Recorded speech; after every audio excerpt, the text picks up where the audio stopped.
Hi, I'm Barry Gordon. And I'm Andre Coleman. And this is NewsRap live at 5. Whoa, whoa, whoa. What time is in Hawaii, world traveling dude? Hawaii right now is 2 o'clock. In the afternoon. In the afternoon, yeah. It's 3 hours earlier. I feel like we should be Skyping again. No, we don't have to Skype. Maybe you should wear your shirt so you could just keep stepping on me when I'm talking like you were doing all last week. I know. I couldn't hear. There was like this unbelievable delay, and it was very strange. And I know I was interrupting you constantly, and I apologize for that. Hadn't noticed. It's much better when I interrupt you constantly in person. Anyway. Well, it's good to have you back. Thank you. It's good to be back. Well, gosh, there's so much to talk about, but I want to talk about a strange thing. Okay. Which is, to me, it's strange anyway, because we've been reading a lot now that Trump wants to create a new tax cut. He wants to cut capital gains for the wealthy. This would be the second tax cut in a row from the Trump administration, at a time when we have record low unemployment, and so we certainly don't have a stagnant economy. We have an overheated economy, if anything. And to be cutting taxes is against most economic theory. But what I wanted to ask you, because you've been following this, is while all of this is happening in Washington, while all these taxes are being cut, we're thinking of increasing them. It's going to the voters in November. It's going to the voters in November. 3/4 cent, 3/4 of a penny. Yeah. Tax increase, which would generate sales tax, right? Sales tax. Yeah. Which would generate $21 million a year. Not bad. No. Not bad. No. If you have a $2 to $3 million deficit, would that pretty much wipe it out? That would wipe it out, and $7 million of that annually would go to the PUSD, which is in dire straits right now. Great. So that all sounds good. In Pasadena, you know, when these things usually come up, don't they usually pass? I expect this to pass, but I think the blowback is going to be for the part for the schools, because you have a lot of people who are already saying that the district does not know how to manage its money, which is true to some degree. So people are going, hey, I don't mind supporting the city, but they're kind of concerned about the money going over to the district. How fast can the district blow through $7 million, I guess, is what they're wondering. So it's the link to the PUSD that could be the problem there? That could be the problem. But I do expect it to pass. You do? I do. Because don't we usually pass them? Oh, yeah, I mean, we usually pass tax increases. Yeah. I mean, come on, you're living in Pasadena, and somebody's going to complain about 3/4 of a cent. I know, sales because tax. we're sensible, folks. Right. We're sensible here. We recognize that to get certain things done, you have to spend money. You got to get them done to get them done. It's as simple as that. Exactly. Is there any big group that's opposing it right now? Not yet, but you know what? There will be. Some group of people will come forward. I mean, it's Pasadena. There's always a new group forming to say something, and they'll have something to say on this. But I don't. In the end, I don't think this is going to be a problem at all. I think the issue comes after this, and I always say this about tax increases, is then being responsible with the money you make off of the increase, so you don't have to come back here anytime soon. Of course. So if the city gets $21 million a year and they get to hang on to 14, they've got to be responsible with the $14 million every year. Sure. I mean, you're saying sure, like it's definitely going to happen, but we know that in certain communities that doesn't always happen. No, it doesn't. So let's hope that it does happen where they're responsible with the money, and the schools can get where they want to be. What I'm worried about is the schools, because I do think that the county is going to end up taking over our school district, because they're not going to be able to keep. If they make $7 million, they're still going to be $5 million in the hole next year. Yeah. So what do you do about the $5 million? But this is not just about us; it's about the callers. So we have to see what they want to say. Good point.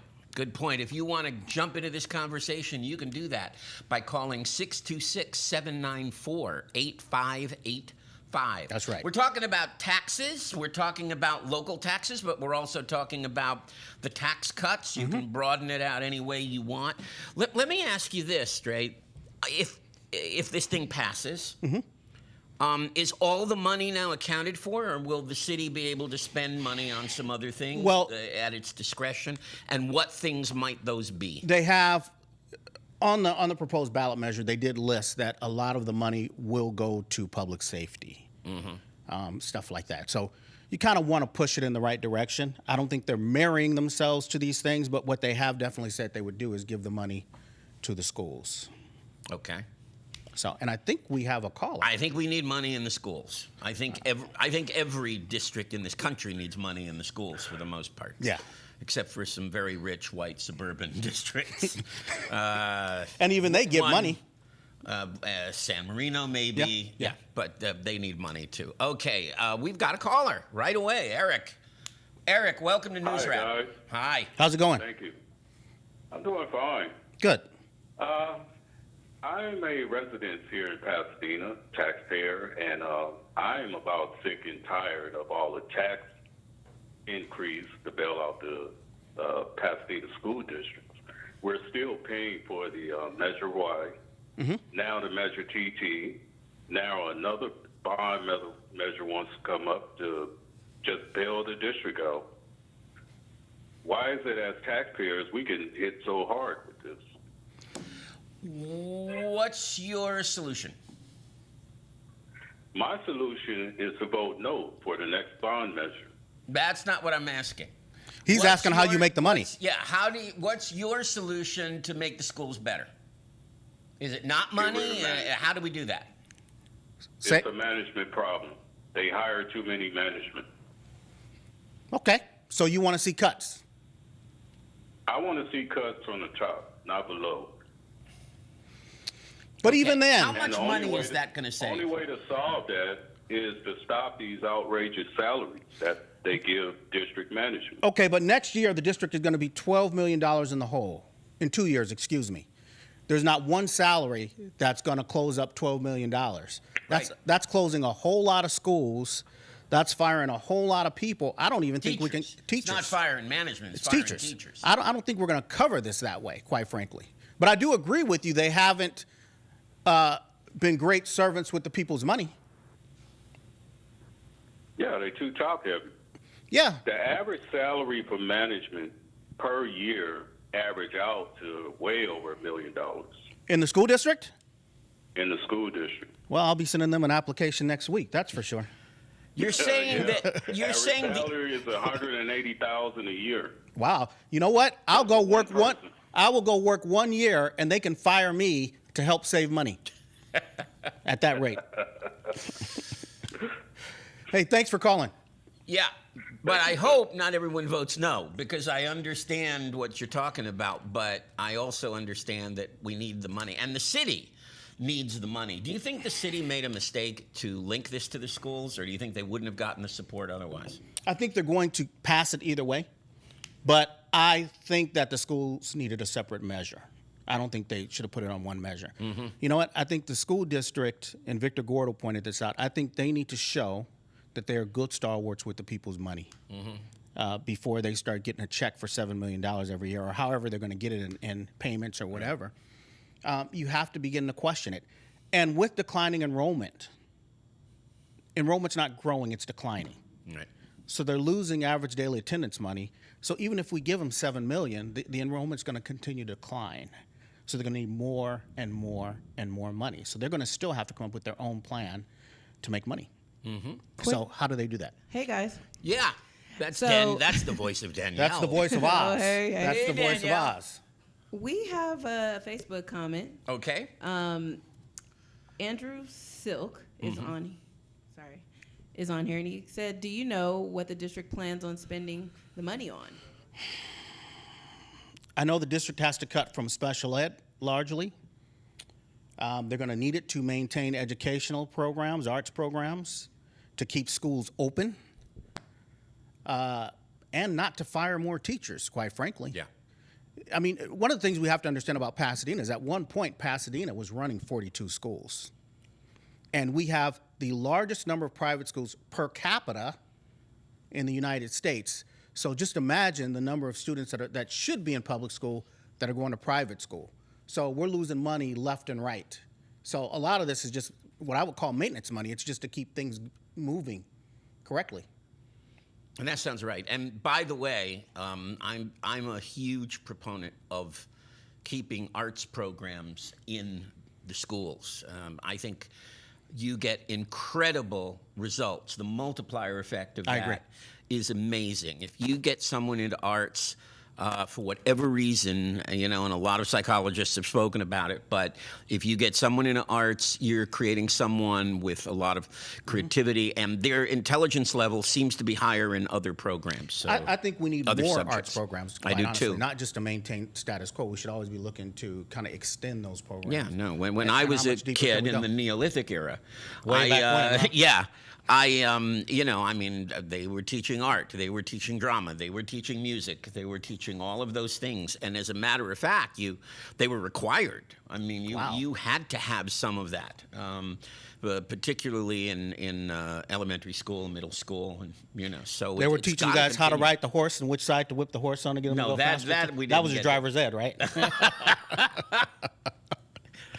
Yeah, no, yes, go, Nelly. Anyway, no, I had a car. Anyway, But as Yeah. big as the tax issue is, and I mean, we're fortunate because we can talk about these issues. And we're fortunate because we could bring these issues up. But I mean, imagine if people didn't have the right to that vote, or people couldn't even get that information. well, okay, now you're raising a somewhat larger subject. Well, yeah, I mean, Pasadena is very fortunate because we have a lot of websites, we have a lot of Facebook groups. Pasadena Politics is one of them where they can discuss these issues. But those things all serve as a form of press, a form of media. Okay, To some there has actually been conversation among the talking heads in the media this week about shutting down Facebook, Yeah. not having social media. And I guess that's a good question to ask you guys. I mean, is the negative impact of social media stronger now than the positive impact of social media? And the way they put it is, do you really have to know, what your, neighbor's birthday party is, and see pictures of that when it's affecting our elections, it's affecting, we're getting all of this disinformation. We have these wacky, crazy, nutty things like QAnon. What's up with that? That get involved. QAnon. I never even heard of it before. It's a bunch of ham and eggers who believe that JFK Jr. faked his own death, Yeah. hooked up with Donald Trump, and convinced him to run for president so they could defeat the deep state. And that Mueller is actually working for Trump To help against the defeat the deep- Democrats. Right. Stuff like that. You know why stuff like yeah. that upsets me? You know why that upsets me? Other than that, it's just nuts. What? I didn't come up with it. You could ask every one of these guys for $6 or $7 and they would all send it in. Somebody's going to get rich off this. It's not going to Yeah. be you. It's not going to be me. No. I mean, think about that. What a bunch of idiots. I know. No, I was reading a book that dealt with the Ku Klux Klan. And they were making the point about the Ku Klux Klan that they made their money by selling robes and hoods. They made their money through merchandising. That's how they made their money. If they hadn't had the robes and hoods, maybe they would have gone away a lot sooner. And lighter fluid, I mean, they're going to need that too. I mean, that's a special kind of stupid. I know, but it is a serious question. How much do we need social media? I mean, frankly, I'm on Facebook. I don't use it that much. Sorry. But I don't use it that much. I use it, sometimes to promote things or to publicize events or to congratulate someone or to let people know something, but I'm certainly not on it every day. Well, I'm famous for my Facebook Are breaks. ya? For my Facebook breaks. At one point, I took a year and a half off Oh, really? from Facebook. But I don't believe in taking information away. I think that, again, it's how it's used. But how about taking disinformation away? Well, And what is disinformation and how do you label it? you know what? A lot has been made about not censoring, but regulating Facebook. Yeah. I have issues with that because once you start regulating it, you're one step away from saying what people can and can't say and one step away from censoring it. I'm not down with that. I'm just not down with that. They just have to do a better job of who they allow onto Facebook. But how do they know? I don't even know how they run Facebook. Right. So I don't have an answer to how they do it, but do we take away, do the many have to suffer because of the few? How does that work? Or do we go, okay, there are great benefits to it, and there are a lot of negatives to it. There's a lot. We won't even get into the Russians and all that stuff. There's still a lot of negatives to it. I mean, I would say every day I see somebody posting a link, and the information is just completely and totally false, where people don't check before they post. But that doesn't mean it should go away. How do you feel Right now, I feel pretty good. when I was in the middle of a question, Dre? How do you feel when you hear all of this talk about fake news, horrible people, horrendous people, despicable people? Because that's what we're hearing now. I mean, Trump just goes to his rallies and basically points. He goes like this to the reporters in the back. And he says, you see them? They're fake news. Fake news, fake news. They are fake. It's not even discriminate because he's not picking out one particular person. No. He's just saying anyone that is reporting something other than the lies that he wants to promote, Other than Fox. are giving fake news. And even Fox is not entirely in his corner anymore. It's scary, and I will tell you the direct result of that. The direct result of that fear-mongering is this QAnon, if I'm saying it properly. QAnon, because once the people begin to feel that the press, the media, Facebook, Pasadena media is fake news, they will fill the void with something else. And in this case, it's a cult-like a false god, if you will, who they have decided is providing them some coded information. I'm wondering if they're all going to just start drinking Kool-Aid and falling over, waiting for the UFO to come down from Heaven's Gate and pick them up because they sound ridiculous. I know. When I first heard the expression QAnon, I thought it was a program for people who were addicted to waiting in line. I mean, it made absolutely no sense. And then when I heard what their program was. Have you looked at that Twitter feed that they have? Yeah. I was looking at it today, and there are a lot of stupid people in the world. I just got to call it like I see it. But to even just believe something like that, I don't know how we get there. Well, how do we get there when something like this happens? Chevelle, can you run the clip of Sarah Sanders? I just wanted to follow up on Sarah's question from NPR. She asked you about Ivanka Trump's statement that the press is not the enemy of the people. And she asked you whether or not the press is the enemy of the people. You read off a laundry list of your concerns about the press and things that you feel like are misreported, but you did not say that the press is not the enemy of the people. And I think it would be a good thing if you were to say right here at this briefing that the press, the people who are gathered in this room right now, doing their jobs every day, asking questions of officials like the ones you brought forward earlier, are not the enemy of the people. I think we deserve that. I think the president has made his position known. I also think it's ironic. Would you mind telling us, I'm Sarah, trying to answer your question. Okay, well, I politely waited, and I even called on you despite the fact that you interrupted me while calling on your colleague. Well, I said it's ironic. Which is why I interrupted. I'm trying. But if you finish, if you would not mind letting me have a follow-up, that would be fine. But It's ironic, Jim, that not only you and the media attack the president for his rhetoric when they frequently lower the level of conversation in this country. Repeatedly, the media resorts to personal attacks without any content other than to incite anger. The media has attacked me personally on a number of occasions, including your own network, said I should be harassed as a life sentence, that I should be choked.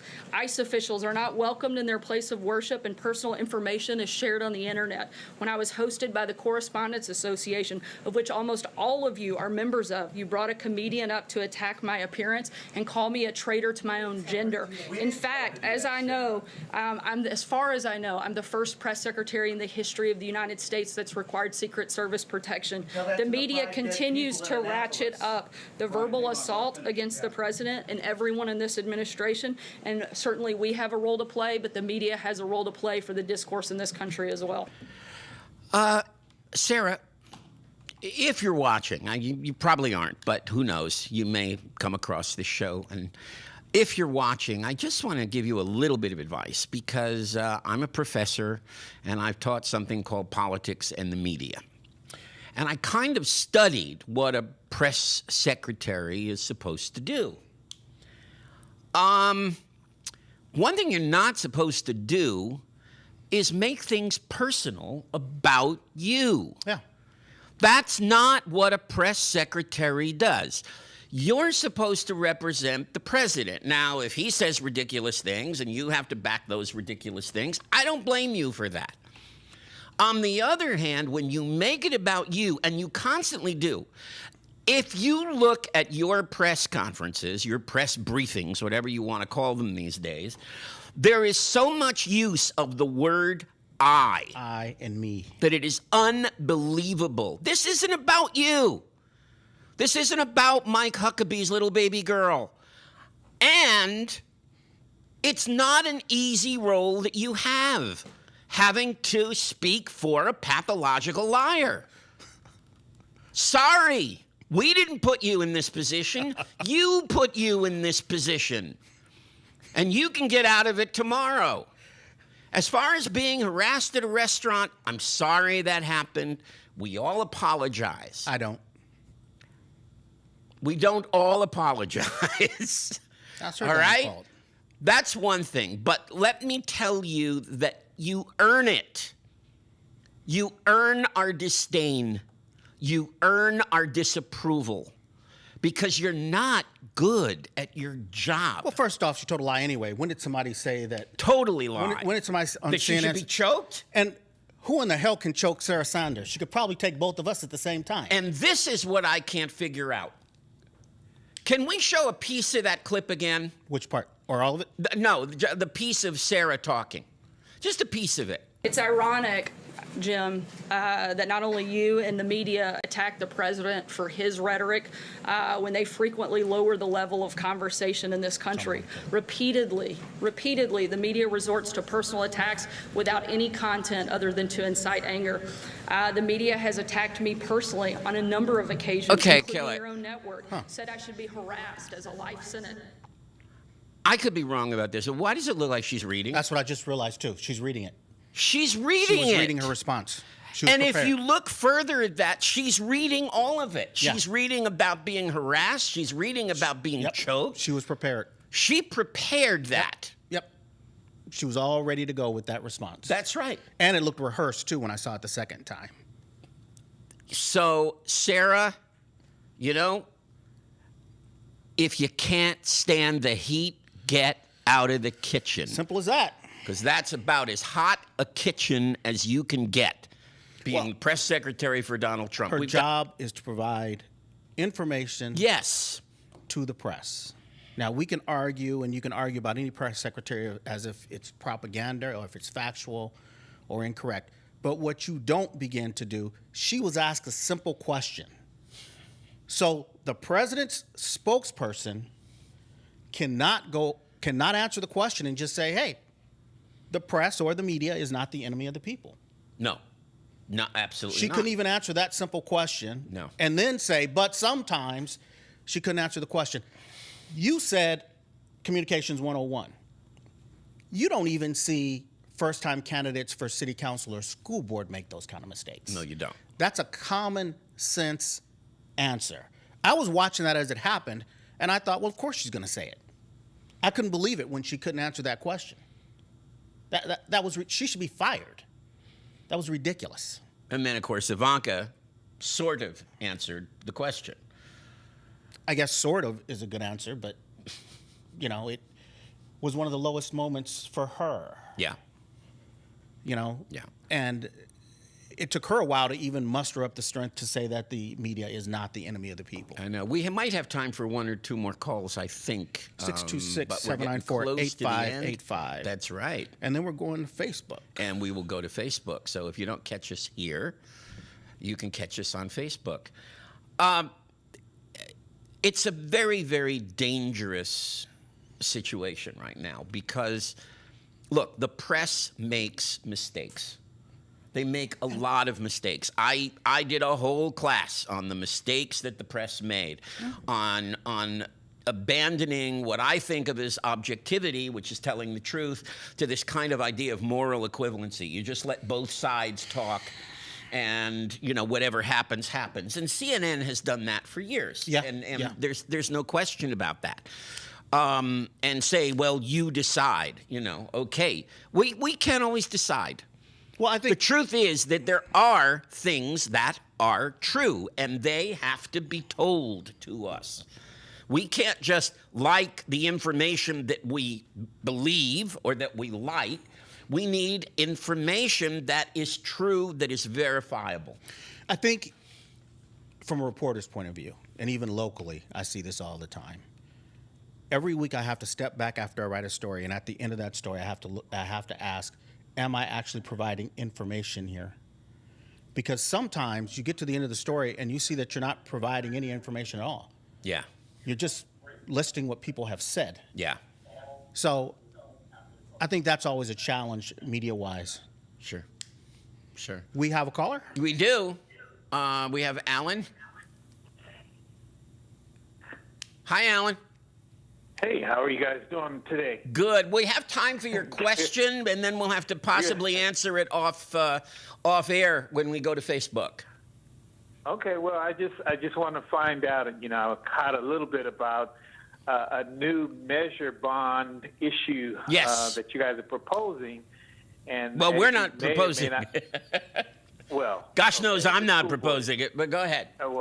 It's being proposed. Well, let's Yes. just put it that way. Right. Now, how do you think that's going to be received when we had trouble with the last bond issue because of how the perception of Pasadena school system is in itself?